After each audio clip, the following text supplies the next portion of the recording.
Sente-se, querido. Sente-se. Abra sua Bíblia e deixa aberta aí no livro de Marcos. Obrigado, Du. Deixa aberto no livro de Marcos, no capítulo 3. O Evangelho de Marcos, capítulo 3. Você tem sido abençoado com esta série de estudos no livro de Marcos? Amém? Amém. Eu tenho sido muito abençoado quando preparo esses sermões e quando estudo, e vou me alegrando com aquilo que Deus vai nos mostrando e vai me mostrando para eu trazer para a igreja, e o quanto eu tenho aprendido também, relendo de novo e estudando de uma forma mais profunda o Evangelho de Marcos. E hoje nós vamos ver então o capítulo 3, vamos ver dos versos 1 ao 19 do capítulo 3. O tema que eu escolhi para esta mensagem é o reino que restaura, o reino que liberta e o reino que envia. Ele restaura, nos liberta e nos envia para pregarmos o Evangelho. E aqui você vai ver, basicamente nos capítulos 1 e 2, você observa um Jesus em constante movimento. Isso é interessante, se você pegar desde o primeiro instante que Jesus aparece ali, para João Batista, no batismo no Rio Jordão, Jesus está em movimento, ele está caminhando pela Judéia, Galileia, por aquela região, ele está em constante movimento. E é interessante porque esse constante movimento você vai vendo um Jesus que é o mestre, aquele que está ensinando, aquele que está trazendo um contraponto à lei judaica, aquele mestre que está discutindo ali com os fariseus, mostrando uma verdade diferente da que eles imaginavam. Mas também a gente vê um servo em ação. Isso me encanta muito em Jesus. Isso, a princípio, tem que tirar de nós qualquer prepotência, porque Jesus era um mestre, o mestre dos mestres, aquele que tinha todo o conhecimento, todo o entendimento, e ele está demonstrando isso aqui. Nós vimos isso nos 2 primeiros capítulos, mas ao mesmo tempo Jesus é um servo, ele está servindo ali as pessoas que ele encontra. Basta você observar que ele está cumprindo o propósito do Pai. E este servo é cumprir o propósito do Pai, isso que ele está fazendo. Ou seja, a minha vida e a sua vida precisa cumprir o propósito do Pai, não o propósito da sua vida. Não aquilo que você imaginou que é o melhor para você. Ou seja, ele nos salva, ele nos restaura, ele nos envia para que o propósito dele seja cumprido na nossa vida. E aqui já tem que cair por terra qualquer prepotência, qualquer sentimento de que você vai fazer a tua vontade. Não, se você é um discípulo de Jesus, você deve fazer a vontade dele e não a sua vontade. O próprio Jesus, lá em João, no capítulo 6, verso 38, você vai lembrar do texto, é bastante conhecido, ele diz assim: porque eu desci do céu não para fazer a minha vontade, mas a vontade daquele que me enviou. Olha o que Jesus diz. Ele diz: olha, eu desci do céu, não para vir aqui na terra fazer a minha vontade, mas para fazer a vontade daquele que me enviou. E aí você para pensar na sua vida. A primeira pergunta que nós devemos responder essa manhã é: a vontade de quem nós estamos fazendo no nosso dia a dia? Quando você acorda pela manhã, é a vontade de quem que você está pronto a executar no seu dia a dia? Porque o próprio Jesus disse que ele desceu do céu não para fazer a vontade dele, mas para fazer a vontade daquele que o enviou. Então, quando olhamos para esse Jesus aqui nos 2 primeiros capítulos de Marcos, a gente observa este homem, ali em movimento, ensinando, confrontando, mas servindo no momento que ele está cumprindo a vontade daquele que o enviou. Ele veio para cumprir o propósito do Pai. Então, entenda isso nessa manhã. O Senhor não te tirou daquela vida sem graça, sem propósito, sem direção, e te trouxe para uma vida com propósito, com direção, com clareza, com esperança, para que você fosse alguém: agora eu estou tranquilo. Não, Ele te chamou para que você cumprisse o propósito dele. Ele cumpriu o propósito dele. Nem sempre a nossa vida vai ser tranquila. Nós vamos ver isso aqui na própria caminhada de Jesus. Ou seja, cumprir o propósito do Pai muitas vezes vai nos levar a negar algumas situações, a confrontar outras, a sermos perseguidos pelo Evangelho. Ou seja, vai nos levar a uma série de caminhos, mas esses caminhos eles serão cumpridos e percorridos por mim, desde que eu esteja cumprindo de fato a vontade do Pai. E é isso que a gente vê.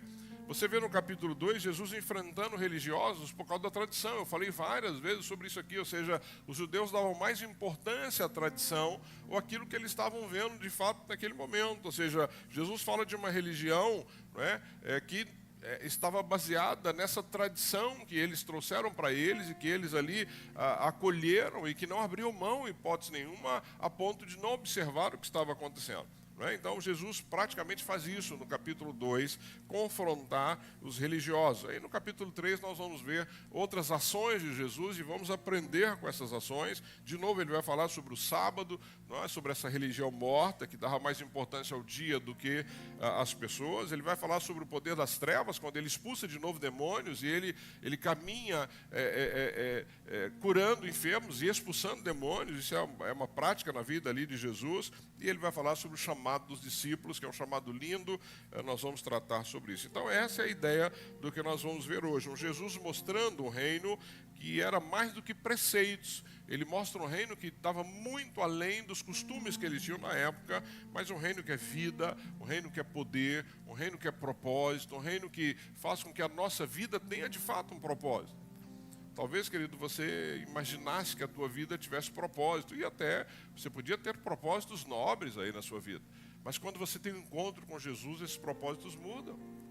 A tua profissão é algo que você olha para ela de forma diferente.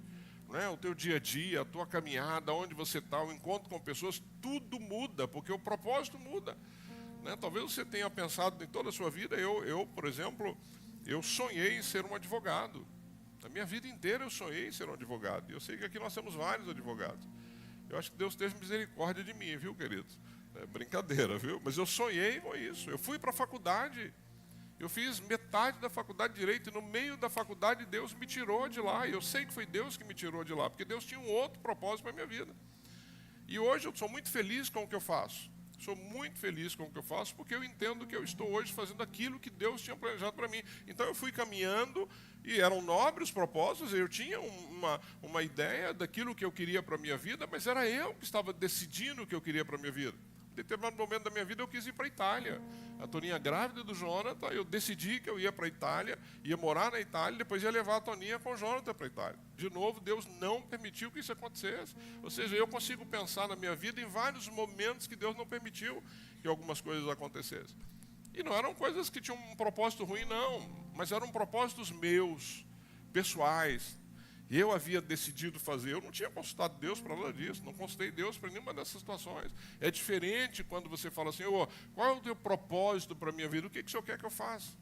E aí você vai vendo que as coisas vão se encaminhando, elas vão dando certo, as portas vão abrindo, as coisas vão funcionando, porque Ele nos chamou e nos salvou para que nós cumpríssemos o propósito dEle. E o propósito dEle é bom, gente. Não dá para a gente pensar ao contrário, mas então, não, o propósito de Deus é bom nas nossas vidas. A vontade dEle, Romanos diz isso. Ela é ótima, ela é boa, ela é perfeita, ela é agradável nas nossas vidas. Então é isso que Jesus está fazendo, Ele está mostrando um novo reino, um reino que vem cheio de vida, cheio de poder e cheio de propósito. Então, o primeiro ponto que eu quero pensar com vocês aí no capítulo 3 é este reino que restaura, Está aí dos versos 1 ao verso 6, ele diz assim, 3, do 1 ao 6. Noutra ocasião, em outro momento, ele entrou na sinagoga.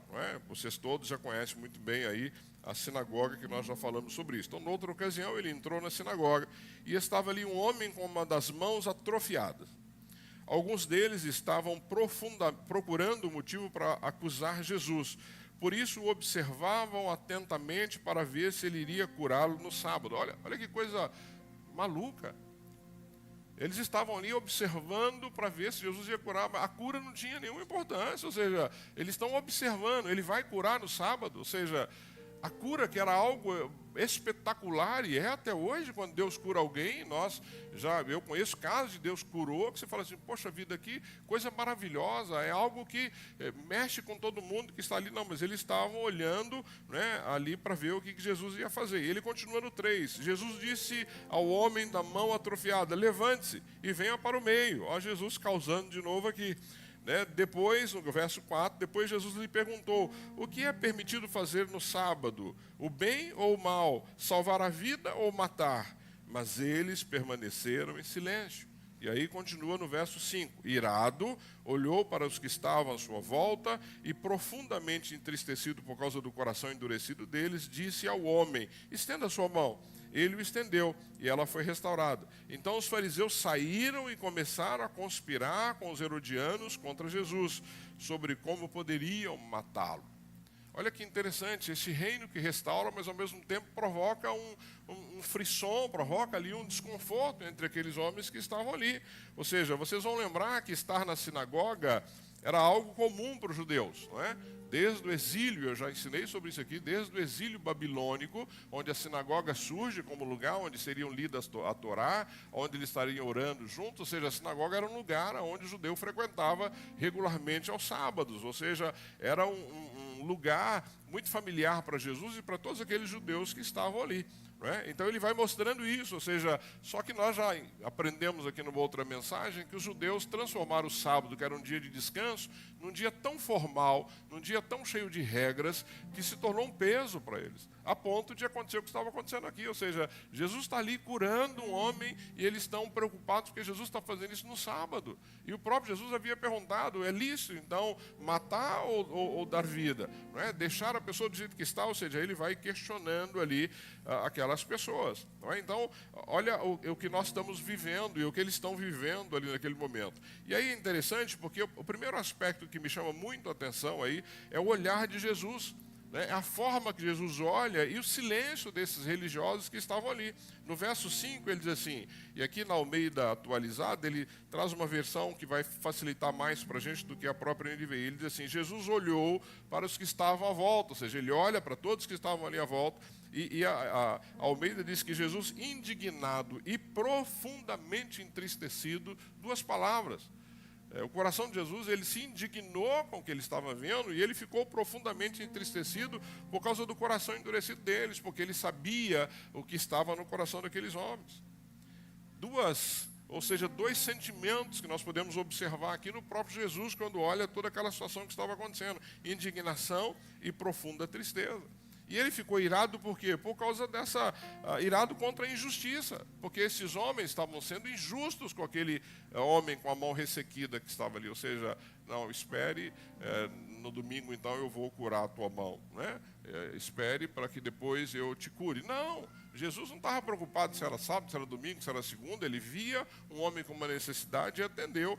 E aí Jesus também estava entristecido, porque esses homens ali, os religiosos, estavam cegos.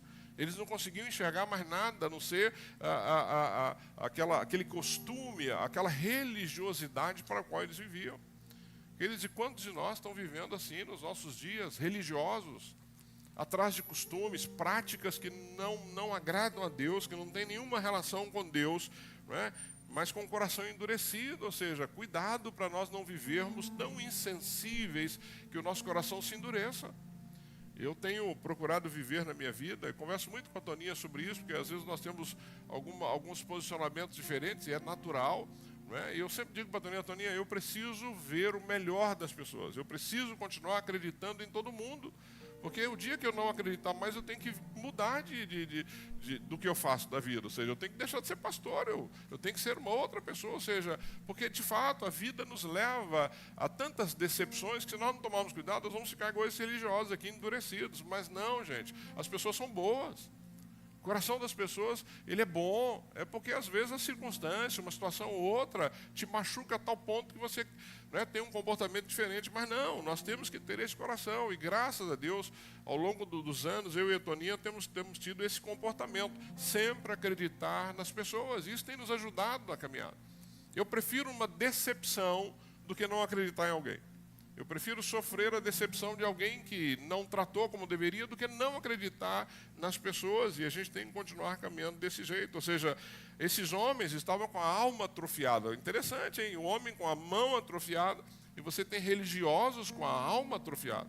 Estavam ali atrofiados, eles não conseguiam ver mais nada, ou seja, eles conseguem assistir à restauração na vida daquele homem, mas eles não sentem alegria. Como é que pode um negócio desse? Ou seja, você está vendo alguém ser curado, é a mesma coisa de você ver alguém querido teu, que está bem sucedido por causa do trabalho, ou daquilo que Deus permitiu, e você olhar e falar assim, nossa, cadeira, hein? Ao invés de se alegrar com o irmão, se alegre com quem Deus tem abençoado. Não é que está abençoando mais do que você, não. É porque a pessoa teve mais capacidade para algumas coisas, ou surgiu uma oportunidade que você não teve e que Deus o abençoou.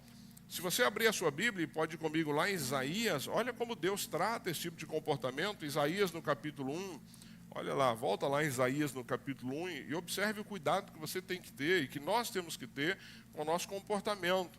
Isaías capítulo 1, verso 13, quando o profeta está falando ao povo, ele diz assim a partir do verso 13, olha que coisa pesada, que coisa dura, ele diz assim, ó, parem de trazer ofertas inúteis. Olha que palavra, não é, dura. O incenso de vocês é repugnante para mim. Luas novas, sábados e reuniões, não consigo suportar suas assembleias cheias de iniquidade. Suas festas da lua nova e suas festas fixas, eu as odeio. Tornaram-se um fardo para mim, não as suporto mais. Quando vocês estenderem as mãos em oração, esconderei de vocês os meus olhos, mesmo que multipliquem as suas orações, não as escutareis. As suas mãos estão cheias de sangue. Lavem-se, limpem-se, renovam suas más obras para longe da minha vista. Parem de fazer o mal, aprendam a fazer o bem, busquem a justiça, acabem com a opressão, lutem pelos direitos do órfão, defendam a causa da viúva. Ou seja, palavra dura do profeta Isaías para o povo. Mas muitas vezes nós estamos vivendo nesse contexto, ou seja, nós estamos olhando para uma religiosidade, preocupado com coisas que não tem nada a ver com Deus, e ele está dizendo, olha, estou cansado dessa história. Ou seja, estou cansado desse tipo de vida. Ou seja, estes homens religiosos, eles preferiam preservar a doutrina do que a vida. Preferiam preservar o sábado, que era sagrado, do que ver um homem ali curado, não é? Um homem restaurado. Ou seja, o sábado, que foi criado para o descanso, como a gente já viu aqui, acabou se transformando num símbolo de cansaço e até mesmo de poder entre os judeus, porque não pode fazer nada no sábado. O sábado é um dia que você não pode fazer absolutamente nada. E aqui tem uma outra coisa interessante, quando olhamos para o próprio texto, quando Jesus diz para o homem assim, olha, estenda a mão, porque Jesus diz para ele exatamente isso, ou seja, estenda a sua mão. Mas peraí, a minha mão está atrofiada, Senhor. E é interessante que quando esse homem estende a mão, o que acontece? Ele é curado. Quando Jesus encontra o cego Bartimeu, ele fala assim, querem ser curados? Quer ver? Que pergunta mais esquisita, né? Eu sou cego, estou te pedindo para me curar. Você pergunta se eu quero ver? Claro que eu quero ver. Não é? Mas Jesus tinha isso, ele queria ver o teu coração, ele queria ver até onde a tua fé ia. Então ele tinha, ou seja, quer ser curado. Lembra Jairo, quando vai lá suplicar pela filha? E aí os servos dizem assim, Jairo, não importune mais o mestre, porque a tua filha morreu. O que Jesus diz para Jairo? Calma, Jairo, está dormindo. Tranquilo, Jairo. Ou seja, Jesus tinha essas tiradas muito interessantes, porque ele dizia, você quer ver? Quer ser curado? Estenda a mão atrofiada, talvez aquele homem não conseguisse nem estender direito, mas Jesus queria observar a fé dele. E ele estende a mão, e o que acontece? Ele é curado. Num ato de fé, ele é curado. Porque ele poderia dizer, olha, Senhor, é isso que eu não consigo fazer. Ele diz, não, estenda a sua mão. Né? E ao obedecer, ele é curado. O que o Senhor quer de mim e de você, querido? Sacrifício? Não. Quer promessas? Não. Quer que você esteja todo dia servindo na igreja? Não. Ele quer obediência a Ele, obediência à sua palavra. Ou seja, quer ter uma vida, não é, como o Senhor planejou para você, obedeça a Ele. Quer cumprir os propósitos de Deus na sua vida? Obedeça a sua palavra. É isso que Ele exige de mim e de você, e é isso que Ele quer de mim e de você. E não religiosos que ficam observando uma série de regrinhas e deixando de se alegrar com o próprio Deus que está ali curando.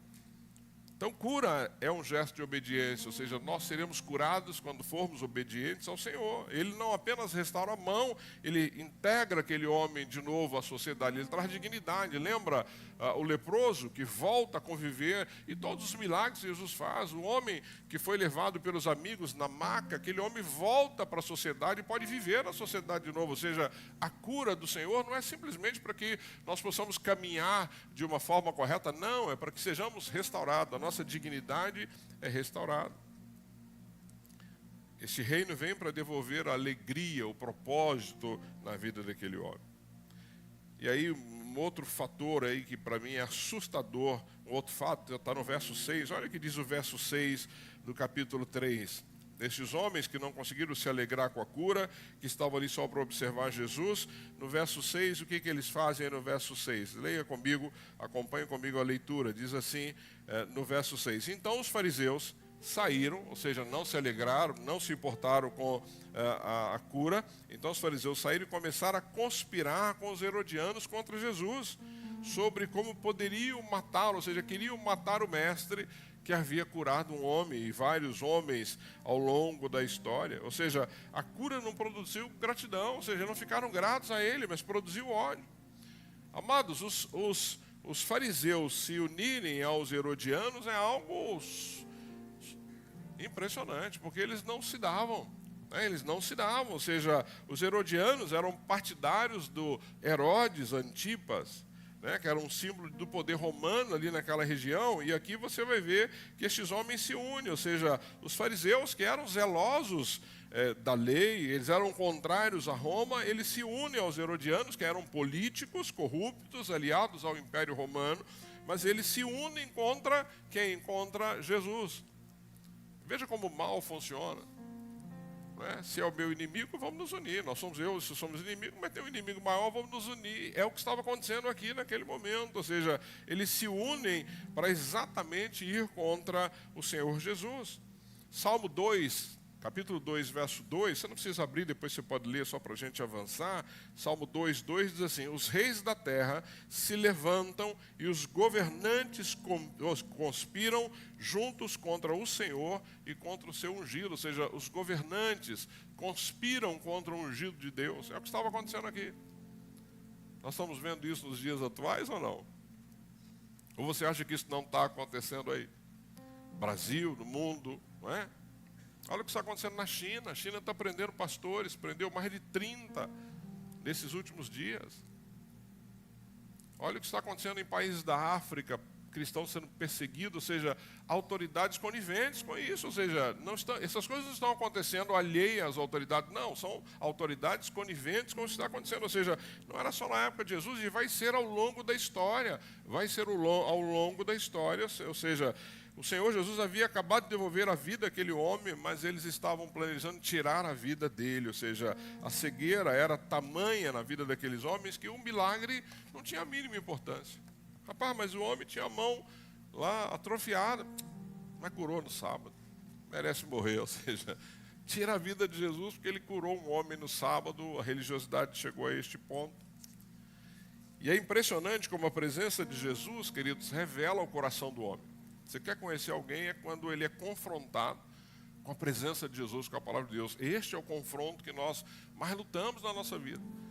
É incrível quando você confronta a partir da palavra, o coração do homem ele é revelado. Se você observar que lá em Atos, no capítulo 4 também, vai dizer que Herodes e Pôncio Pilatos se uniram com os gentios e com o povo de Israel contra o seu santo, contra o santo Jesus. Ou seja, havia uma reunião deles ali contra Jesus, buscando então condená-lo, buscando então prendê-lo. Então, quando nós vivemos uma religiosidade sem amor, só religiosidade, nós nos tornamos cúmplices dessa morte espiritual. Ou seja, temos que tomar muito cuidado com a forma que nós estamos vivendo. Tome muito cuidado com isso. Então, o legalismo aqui, ele observa. O que eram aqueles homens legalistas? Ficavam observando o que Jesus ia fazer simplesmente para acusá-lo. Mas o amor de Cristo age em quê? Em favor daquele que estava precisando, doente. O religioso avalia, mas o discípulo estende a mão, ele quer ajudar, ele quer cuidar das pessoas. Portanto, quando olhamos para tudo isso que está acontecendo, e a pergunta que Jesus faz, é lícito no sábado fazer o bem? E a pergunta para nós é, como é que você está vivendo os teus dias? Como é que você tem caminhado com os seus dias? E essa pergunta ela tem que continuar ecoando nos dias de hoje, ou seja, porque senão nós vamos esquecer o amor ao próximo e estarmos atentos só à liturgia. Nós vamos cumprir a liturgia e, de fato, esquecemos aquele que cura. Então, esse é o primeiro aspecto. O segundo aspecto que eu quero que você pense comigo é este reino que liberta. Então, o reino que cura, curou o homem da mão ressequida, e agora este reino que, depois de curar, liberta. Está aí nos versos 7 a 12 do capítulo 3. Olha o que está dizendo aí, os versos 7 a 12. Jesus retirou-se com os seus discípulos para o mar. Ele sai da sinagoga e vai para o mar. Ali para a praia. E uma grande multidão vinda da Galiléia o seguia, Quando ouviram a respeito de tudo que ele estava fazendo, muitas pessoas procedentes da Judéia, Jerusalém, da Idumeia, da região do outro lado do Jordão, dos arredores de Tiro e de Sidom, foram atrás dele. Queridos, só para você ter uma ideia geográfica, nós estamos falando aqui de uma área de 150 quilômetros, de onde essas pessoas saíam para vir viver com Jesus. Não era sair da sua casa aqui pertinho e vir para um culto num lugar gostoso como esse, não. 150 quilômetros naquela época significava dias e dias de caminhada. Ouviram falar de Jesus e saíram de toda essa região para encontrá-lo, para ir estar com ele. O verso 9 diz assim: por causa da multidão, ele disse aos discípulos que preparassem um pequeno barco para evitar que o comprimissem, porque era tanta gente. Verso 10, pois ele havia curado a muitos, de modo que os que sofriam de doenças ficavam se empurrando para conseguir tocar nele. Sempre que os espíritos imundos viam, prostravam-se diante dele e gritavam: tu és o Filho de Deus. Mas ele lhes dava ordens severas para que não dissesse quem ele era. Eu já falei sobre isso. O próprio Pai iria revelar Jesus mais à frente. Então, esse reino que liberta, ou seja, eu e você estamos inseridos no reino que liberta. Por isso é que eu vivo falando, e enquanto Deus me der voz, eu vou falar: abra sua boca, fale do amor de Jesus para as pessoas, porque esse mesmo reino que te libertou vai continuar libertando outros. Você é muito egoísta se você não abrir a tua boca e não falar de Jesus para as pessoas, porque você guardou para você algo que é tão precioso. Não é para guardar para você, não é um tesouro que você vai guardar no teu coração, não, você vai falar sobre isso. Volte a ser um crente chato, volte a falar do amor de Jesus. Então nós estamos olhando para uma situação de homens e mulheres que vieram de 150 quilômetros ali em volta para estarem ali, né, ouvindo, tentando tocar em Jesus para ser curado, tentando o tempo todo tocar nele. Né, vieram de todas essas regiões aí desse percurso que eu estou dizendo, porque Jesus havia curado a muitos, ele curou a muitos. Interessante que no original, esta palavra cura, né, ela está ligada à terapia. Que interessante isso. A palavra cura no original, o significado seria terapia, que indica um cuidado contínuo, não só uma cura instantânea. Jesus não queria só curar a mão daquele homem ou de outros enfermos, ele queria que esse cuidado permanecesse. Olha o papel da igreja. Quando você recebe alguém aqui na igreja que é curado, esta cura, ela pode ser uma cura como a cura do homem com a mão atrofiada, ela pode ser uma cura quando você tem um encontro com Jesus e a tua vida é transformada. Isso é uma cura também, porque você sai de uma vida sem sentido e vem para uma vida que tem sentido. Mas essa cura que Jesus traz na tua vida, ligado à terapia, ela é o quê? Ela é contínua. Por isso que o meu apelo aqui é constante para você: é: aprenda mais, ore mais, leia mais, participe mais, para que você possa ter este crescimento que é terapêutico. Quando nós oramos aqui por uma criança que é apresentada, qual é a nossa oração? Senhor, que ela não cresça só em tamanho, mas que ela cresça em tamanho e em conhecimento do Senhor, que ela cresça em intimidade contigo. Isso é terapia. Olha quem você era e olha quem você é hoje. E isso se dá pelo conhecimento, pela intimidade, pelo tempo que você tem investido na tua vida com o Senhor Jesus. Então esta cura dele, esta cura que oferece não só um alívio superficial, mas oferece e trata a causa, trata e cura completamente.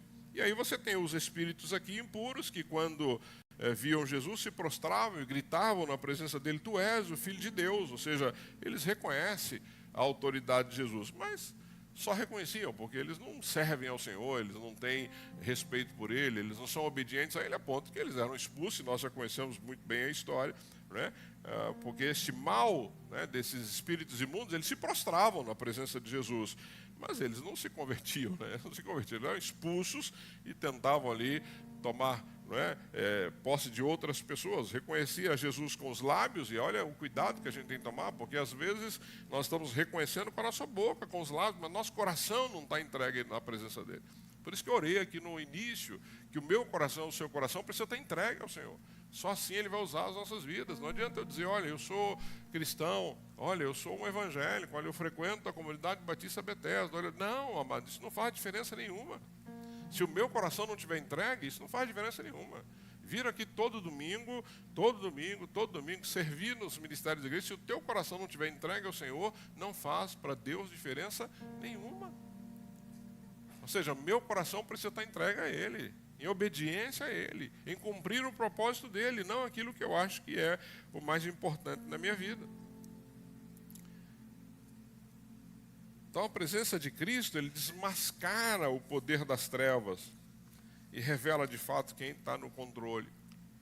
Terceiro aspecto que eu quero compartilhar contigo nessa manhã é o reino que envia, né? Então o reino que cura, não é? Esse é o reino que envia. Aí nós vamos ler dos versos 13 até o 19. Olha o que está dizendo aí dos versos 13 ao 19.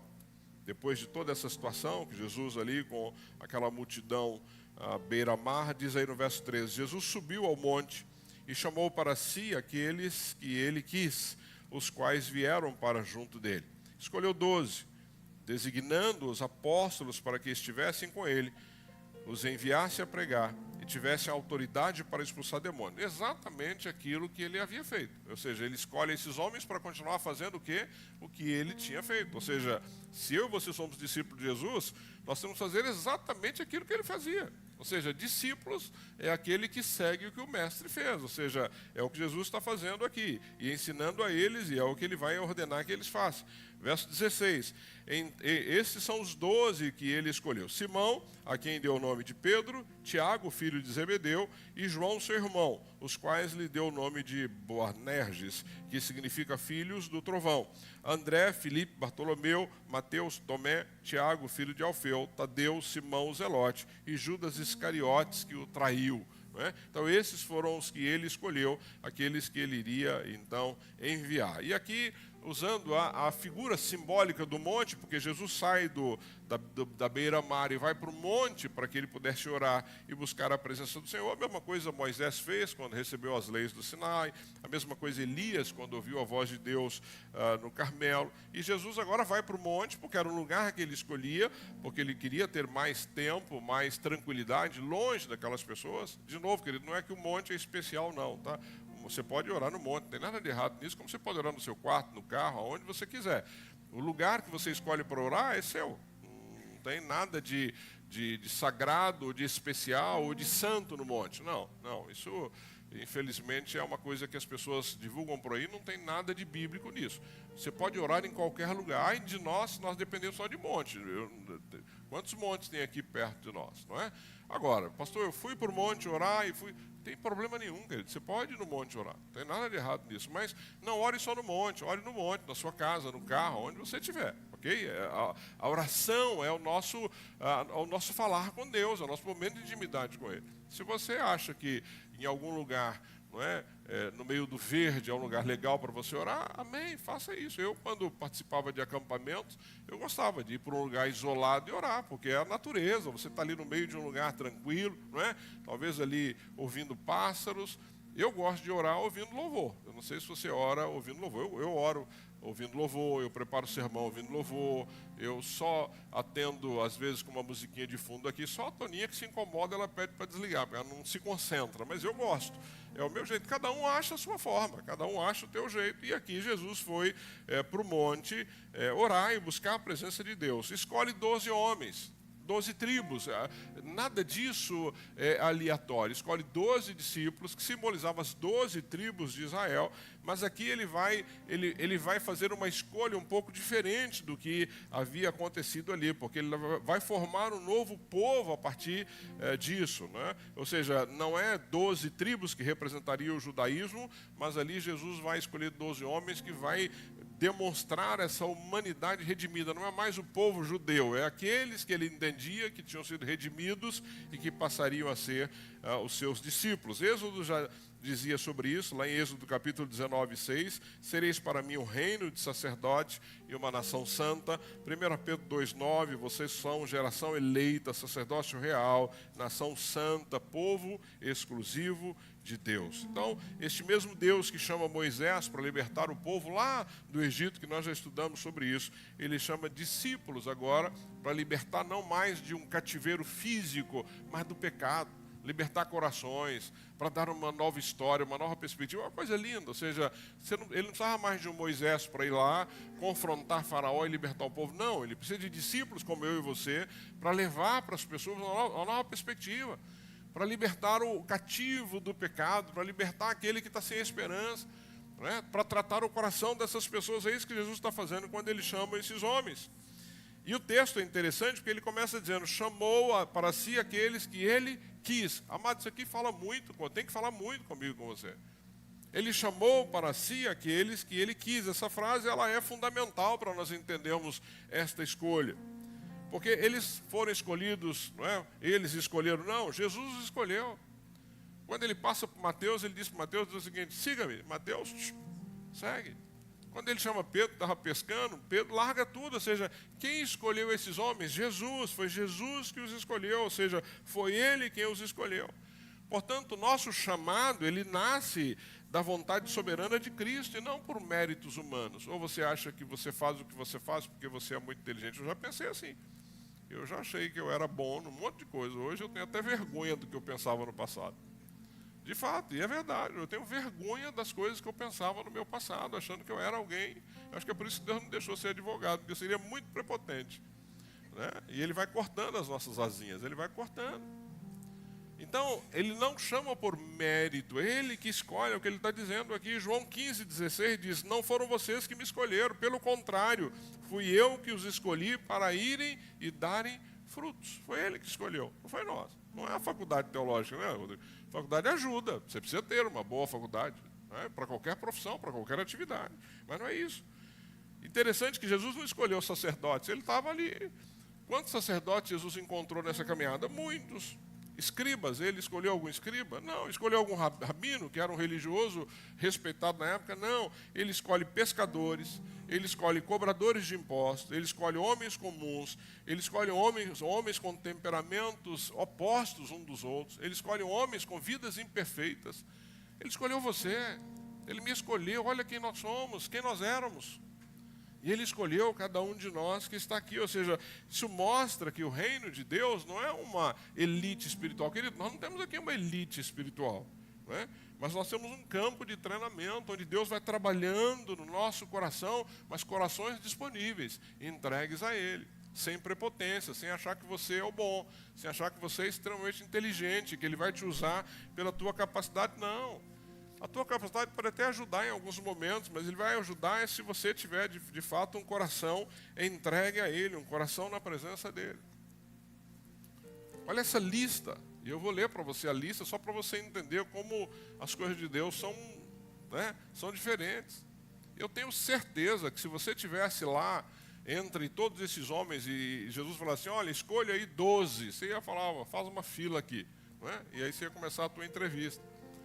De onde você veio? Ah, eu vim ali eu era um cobrador de impostos, está fora.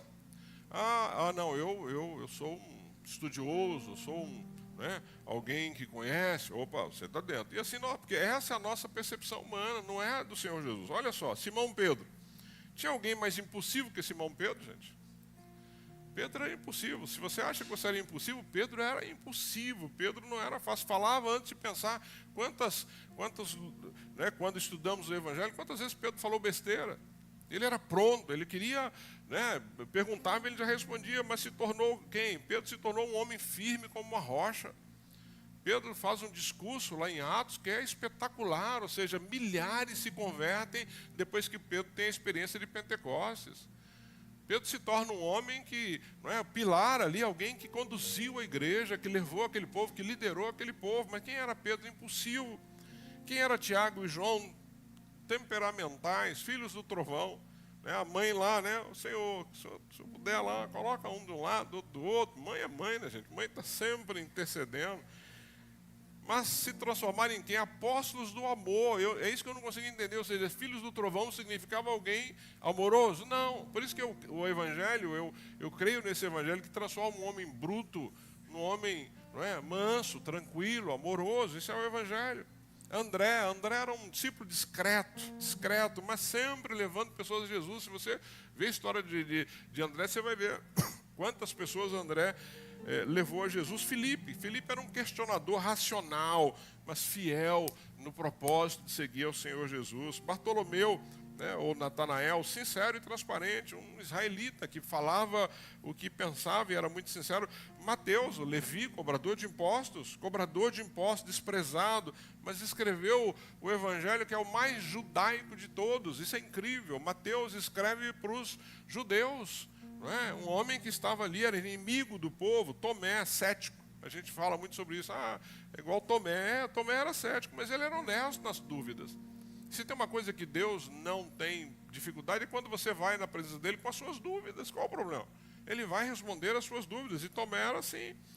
Mas tinha uma fé madura, né? Levou a morrer pela verdade, ou seja, não negou a Cristo. Tiago, filho de Alfeu, esquecido. Ele se esquecia, mas ensina que Deus usa até os anônimos. Ou seja, quantas vezes você viu falar deste homem entre os discípulos? Nada ali. Mas com certeza Deus usou a vida dele. Tadeu, que é o Judas, filho de Tiago, um intercessor, um homem que, né, se manifestava ali, estava sempre presente. Simão, o Zelote, nacionalista extremista, sai de um grupo de extremistas e Deus transformou esse homem que se tornou alguém zeloso e zeloso pelo reino. Judas, o traidor, né, aquele que o Senhor chamou para andar com ele e que o traiu. Né? Mas quando olhamos para esses homens, eram homens perfeitos? Não. Por isso é que, querido, eu e você podemos ficar tranquilos. Me alegra o coração. Eu e você podemos ficar tranquilos porque Ele não nos chamou porque nós somos perfeitos, nem porque somos os mais inteligentes, nem porque somos pessoas que, não é? Mas Ele nos chamou porque o nosso coração está entregue a Ele e Ele vai usar a tua vida enquanto o teu coração estiver entregue a Ele. Montou a equipe mais improvável que alguém poderia montar. Mais improvável. Mas ele escolheu, ao invés de teólogos, ele escolheu homens que os corações eram ensináveis. Não procurou grandes oradores, não eram, mas homens obedientes a ele, porque ele diz, vá, porque eu vou dizer o que você vai falar. Eu vou dizer o que você vai falar. Olha que coisa linda, gente. Fica tranquilo, você não precisa ser orador. Ele vai dizer o que você tem que falar. Não chamou homens perfeitos, mas chamou homens que estavam dispostos a mudar, como Pedro, como os demais que mudaram a sua conduta. Portanto, o propósito da chamada de Jesus para mim e para você está aí no verso 14. Olha o que diz no verso 14. Verso 14 ele diz assim, escolheu 12, designando-os apóstolos para que estivessem com ele. Esse é o primeiro aspecto. Qual é o chamado do propósito? Estar com ele. É estar com ele. Jesus te chamou para que você estivesse com ele. Ou seja, se você não tem tido tempo com o Senhor Jesus, você não está cumprindo o propósito. Porque ele te chamou para estar com ele. O que é estar com Jesus? É ter tempo. Eu sou amigo de fulano, mas faz uns 6 meses que eu não vejo, então não é amigo. Né? A não ser que você more muito longe. Agora mora aqui, né? E não se encontra, não toma um café, não bate papo. Ou seja, o propósito que ele coloca aqui é ser para estar com ele, para que estivessem com ele. Depois de estar com ele, qual o outro propósito? Para enviá-los. Eu preciso estar com Jesus para que eu tenha intimidade, para que eu o conheça, para que eu aprenda com ele, e aí ele me envia para que eu possa pregar o evangelho às pessoas. Não dá para enviar. Por isso que a gente não pode ter uma pessoa que simplesmente se converteu hoje, amanhã ela pode falar do evangelho. Claro, eu digo, dependendo da missão, você precisa preparar essa pessoa, ou seja, ter comunhão com ele e ser enviado por ele. Ou seja, por isso que os discípulos começam primeiro na presença de Jesus, o discipulado, e depois se manifesta na missão. Essa é a ideia, ou seja, porque ele vai tratar primeiro o caráter. Amado, Jesus tem que tratar o nosso caráter. Porque muitas vezes nós nos convertemos e o caráter ainda continua deformado. Nós precisamos de um tratamento. Nós precisamos desse tratamento. Olha Pedro, quando lá em Atos, no capítulo 4, verso 13, diz assim, ao verem a coragem de Pedro e João, e percebendo que eram homens comuns e sem instrução, eram comuns, todo mundo sabia, pescadores, ficaram admirados e reconheceram que eles haviam estado com Jesus. Poxa vida. Este homem que está aqui, que era um homem simples, sem instrução, quando eu olho para o que ele está fazendo, eu preciso reconhecer que ele caminhou com Jesus, porque o que ele está fazendo, só Jesus poderia ter ensinado. É isso que a minha vida é a sua vida. Não importa se você é alguém simples, no sentido de ter pouco conhecimento. Se você estiver com Jesus, Ele vai te dar o conhecimento necessário para que você possa cumprir a missão que Ele tem para você. É Ele que vai te dar. É Ele que vai te dar. Então entenda isso, ou seja, Jesus continua chamando homens e mulheres comuns. Ele continua chamando homens e mulheres comuns. Uma igreja como a nossa, ela é formada de pessoas comuns. Nós temos hoje várias pessoas trabalhando aqui, exercendo ministério na igreja, todo mundo comum, ou seja, ninguém aqui, poucos aqui têm uma formação teológica, poucos têm. Mas a grande maioria trabalha e serve com prazer, serve com excelência, serve com cuidado, porque é Ele que capacita. Ou seja, meu coração está entregue e Ele vai usar a minha vida dentro do dom que Ele me deu. Não é? E é assim que funciona. Ele continua chamando homens e mulheres comuns, professores, pais, donas de casa, empresários, jovens, missionários, músicos. Ele chama, Ele que chama. Chamou para si aqueles que Ele quis. Ou seja, Ele nos chama, não um convite à fama. Ele não chamou ninguém aqui para ficar famoso, nem eu nem vocês. Mas Ele nos chamou para que fôssemos fiéis ao propósito dEle. Eu e você estamos aqui para cumprir o propósito dEle. Então o reino de Deus, queridos, não tenha dúvida, ele é movido por gente simples. Ele é movido e vai continuar sendo movido por pessoas que foram transformadas pelo Senhor. Não vai ser por grandes homens influentes e estudiosos, e que fala grego, que fala hebraico, que fala não sei o quê. Não, tem esses, e tem, é necessário que tenha. Mas o reino, ele é movido por gente como eu e você. Gente simples, no dia a dia, no nosso trabalho, no nosso bairro, na nossa faculdade e assim por diante. 1 Coríntios diz que Deus escolheu as coisas loucas. Né? Coisas loucas, talvez eu e você sejamos essas coisas loucas do reino, quando ele fala assim, nossa, mas você, né? Nossa, você agora é crente, não é? Nossa, você... Eu acho que é tão gostoso ouvir isso, né? Porque isso é uma boa coisa. Nossa, você mudou. Poxa vida, agora você não fala mais palavrão? Você é fiel à sua esposa? Você é fiel ao seu esposo? O Senhor me mudou. É isso que Ele faz, é essa mudança que Ele traz, essas coisas que o mundo não consegue entender, que Ele vai trazer para envergonhar as sábias, para que a glória dEle se manifeste. Ele não está... Nós temos hoje uma era aí de influenciadores. Eu falei para os jovens essa semana e estava falando sobre isso. Cuidado com quem está influenciando a sua vida. Hoje é um tal de... E eu não consigo mais entender. Todo mundo é influenciador. Todo mundo. Fulano de tal é influenciador. Eu acho que se você tiver mais de 5 seguidores nas redes sociais, você deve ser influenciador. Porque presta atenção, tudo que você lê, né, Júnior, não sei o que tem influenciador. Fala, mas peraí, influenciador, não é? Aí você vai lendo uma matéria sobre qualquer pessoa. Todo mundo hoje é influenciador. Então virou uma paranoia. Mas, amados, Jesus continua procurando seguidores, não influenciadores. Ele quer que nós sejamos seguidores dele. Não é? Ele não nos chamou para que sejamos vistos, mas que nós possamos obedecê-lo. Mesmo que você seja alguém anônimo, não é? Ali na sua quadra, na sua caminhada. O tempo está curto, mas eu só quero contar uma história muito breve. Eu e a Toninha conhecemos, e eu acho que eu já contei isso, mas vale a pena repetir. Nós conhecemos uma mulher chamada Maria da Fé, né, Toninha? Maria da Paz. Maria da Paz. Há muitos anos atrás, a primeira de Santarém fazia uma conferência missionária, alguns aqui vão se lembrar, muito grande. Vinha gente do Brasil inteiro para a conferência missionária que o pastor Edson Queiroz fazia aqui. E vinha gente de vários lugares. Era, de fato, um período de conferência muito lindo. E muita gente vinha. E você vinha de vários lugares e a gente conseguia ir na primeira montar no quarto andar um lugar para hospedar algumas pessoas. Então, gente que não tinha condição de ficar em hotel, ia para salas com colchão e aquilo lotava. A igreja ficava lotada durante todo o período da conferência. E algumas pessoas que ainda tinham menos recursos, elas vinham e trabalhavam, inclusive na cozinha, serviam na cozinha, porque aí não precisaria, o investimento era menor e tal.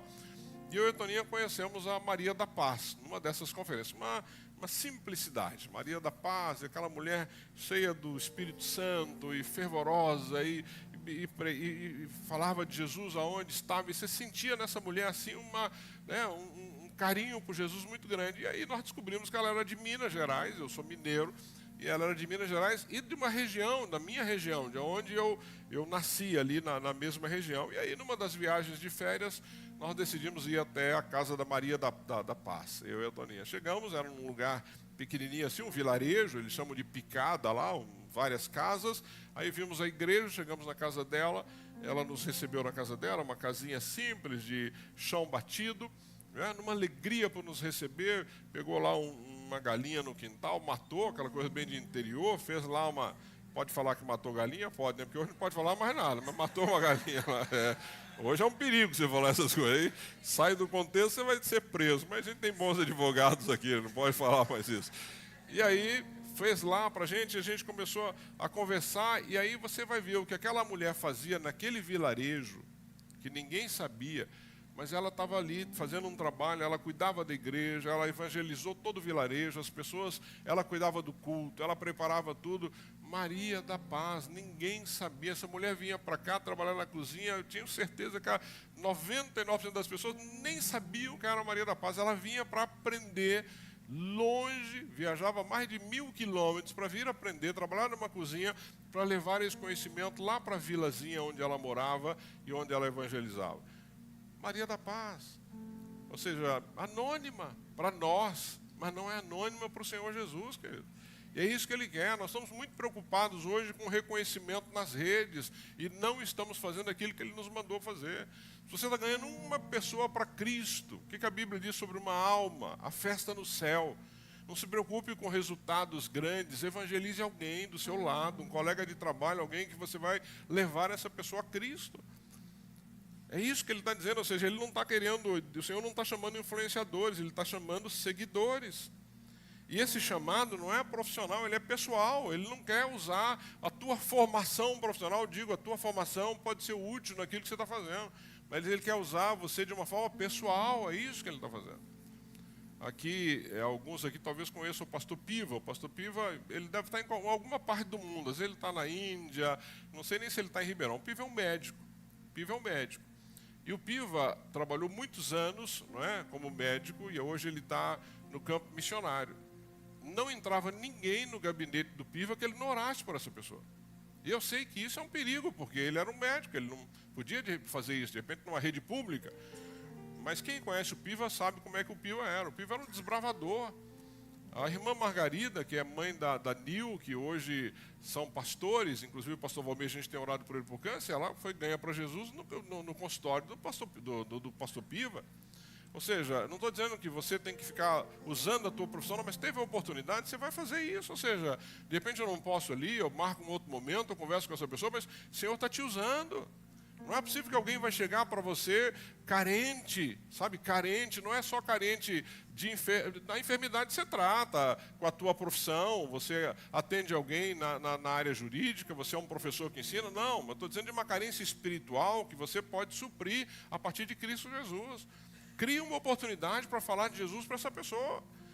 É isso que Ele está nos chamando para fazer, ou seja, esse chamado ele é pessoal. Deus não está buscando gente talentosa, Ele está buscando gente que se disponibiliza nas mãos dEle. O talento é Ele que vai nos dar. Claro, né, gente? Não vai também falar, vou fazer, eu só sei fazer assim, porque... Mas é para o Senhor. Não, para o Senhor é o melhor. É o melhor. Se Ele te deu um talento, aprimore o teu talento. Se Ele te deu o dom aqui de cantar, faça o melhor. De tocar, faça o melhor. De ensinar, faça o melhor. De servir no apoio, faça o melhor. Para Ele é o melhor. Não faça... Né, quando dizem meia boca, não, faz o melhor para o Senhor. Mas Ele que te capacita, Ele que vai te dar condições para isso. Ou seja, é essa a ideia. Ou seja, o reino ele vai avançar quando gente comum como eu e você entendermos que Ele tem um propósito extraordinário para nós. Ele tem um propósito extraordinário para cada um de nós, para que o nome dEle seja exaltado. Efésios diz que nós somos criação de Deus, realizada em Cristo Jesus para fazermos o quê? Boas obras, as quais Deus preparou antes para que nós as praticássemos. Ele já preparou para que você a praticasse, você só precisa dar um passo na direção disso. Então, o mesmo Deus que chamou Pedro, Tiago, João, Ele ainda continua chamando nos dias de hoje, não por aquilo que nós somos, querido, não é pelo que você é, mas por causa dEle, o que Ele pode fazer através da minha vida e da sua vida. Creia nisso, é Ele que vai fazer através da minha vida e da sua vida. Eu quero concluir só trazendo para você algumas aplicações, como eu sempre faço, para nós fecharmos esse trecho de 19 versículos do capítulo 3. Jesus não apenas curou a mão daquele homem, mas Ele revelou, tanto para ele quanto para aqueles que estavam ali, uma nova forma de viver, né? Ele continua restaurando. Ele vai continuar e continua restaurando, Ele continua libertando, Ele continua libertando o oprimido, Ele continua chamando os improváveis. Eu já falei sobre improváveis aqui. Você é o improvável, Ele te chamou. Atenda ao chamado dele, não fique com medo, não fique receoso, você é um improvável. E aí, só algumas aplicações. Se há algo ressequido em você, está aí para você na tela, Ele quer restaurar. Não tenha dúvida disso. Não importa, não é, se você tem algo ressequido na tua vida, Ele é mestre em restaurar, não é, e te recolocar de novo na caminhada. Ele fez isso com aquele homem com a mão ressequida, ele fez isso com milhares que o procuraram ali, a ponto dele precisar entrar no barquinho para não ser imprensado ali ou atropelado por aquela multidão. Se há algo que está ressequido em você, Ele quer restaurar. Para que Ele quer restaurar? Ele vai restaurar para que eu fique perfeitinho. Não. Ele quer restaurar para que eu não tenha mais vergonha. Não, não é para isso que Ele quer restaurar. Ele quer restaurar para que você possa ser enviado, para que você possa servi-lo, para que você possa ser útil no reino. Segundo, se há algo aprisionando sua alma, Ele quer libertar, como Ele libertou. Ou seja, tem algo que está aí dentro de você que está te incomodando, confesse. Confesse e deixe. Confesse e deixe. Ele quer restaurar, Ele quer te libertar. E se há um propósito adormecido, eu quero sempre estar te alertando para isso. Se há um propósito adormecido, Ele quer reativar esse propósito. Não é essa ativação que está aí, né, que o pessoal vive falando. Não, Ele quer reativar algo que Ele deu a você, que está aí, que está adormecido. O Senhor te chamou para alguma coisa lá atrás e você está aí com isso adormecido. Ele quer reativar isso em você. Ele te chamou, você é improvável, Ele quer usar a tua vida. Não tenha medo, não tenha receio. Pode ser que não seja aqui na igreja, pode ser que seja lá fora, e outra coisa não tem problema com relação a isso. Não tem problema com relação a isso. E eu coloquei uma última frase aí para você. O reino de Deus começa quando o coração volta a pulsar no ritmo da vontade de Cristo. Eu vou inverter, o teu coração está pulsando no ritmo da vontade de Cristo, porque ele precisa pulsar no ritmo da vontade dele. É assim que nós precisamos viver. E aí eu quero encerrar com Filipenses no capítulo 1, verso 6, que é um texto muito conhecido de vocês todos, você não precisa nem abrir. Ele diz que aquele que começou a boa obra em vocês há de cumpri-la até o dia de Cristo Jesus. Aquele que começou, porque Ele começou uma boa obra na minha vida e na sua vida. Esse que começou a boa obra, Ele vai cumprir na sua vida, se o teu coração estiver entregue, rendido a Ele. Amém, queridos? Baixa a sua cabeça. Ore comigo. Deus, muito obrigado pela Tua palavra, Senhor. Obrigado pelo Evangelho de Marcos, que tem sido tão rico para nós e que temos aprendido tanto e que nos confronta, Pai. Eu tenho sido confrontado a cada domingo. Eu tenho certeza que os meus amados aqui também, os que estão aqui, os que estão em casa. Pai, que este confronto seja positivo no sentido de que nós tomemos uma decisão ou nos posicionemos no sentido de fazer a Tua vontade sobre as nossas vidas e não a nossa vontade. Pai, a nossa vontade, ela sempre vai conflitar com a Tua vontade. Nossa vontade, muitas vezes, é de ficar quietinhos, de não incomodarmos ninguém, de vivermos uma vida confortável. Mas a Tua vontade é que nós estejamos pregando o Evangelho, e este Evangelho vai confrontar as pessoas. Isso vai nos tirar, muitas vezes, Senhor, de uma zona de conforto, e vai nos fazer, muitas vezes, sermos mal entendidos, perseguidos, mas essa é a Tua vontade para as nossas vidas.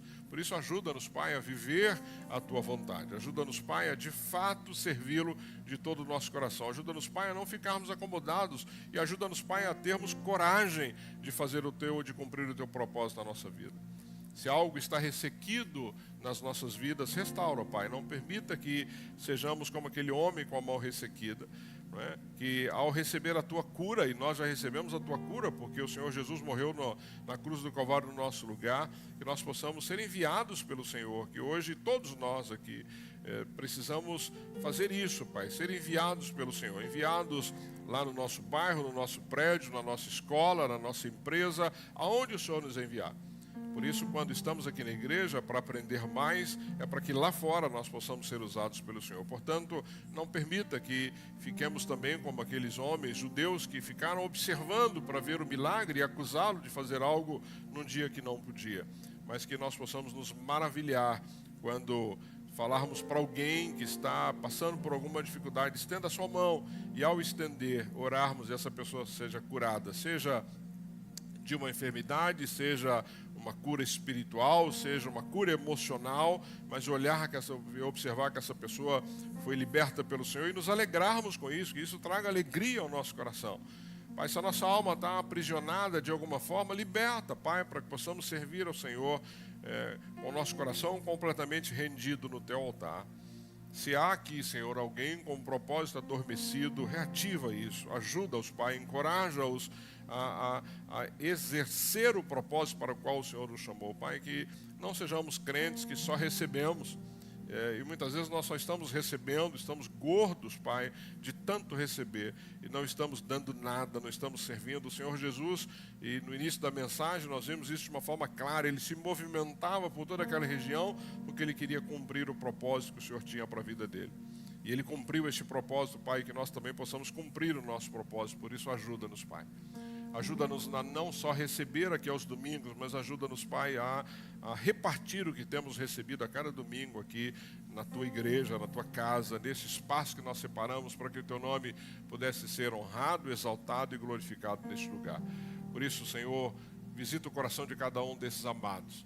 Visita os nossos corações, Pai, que nós de fato estejamos no Teu altar, entregues no Teu altar e prontos a servi-lo, tendo relacionamento e intimidade contigo. Eu oro no nome precioso de Jesus. Amém, amém, amém e amém.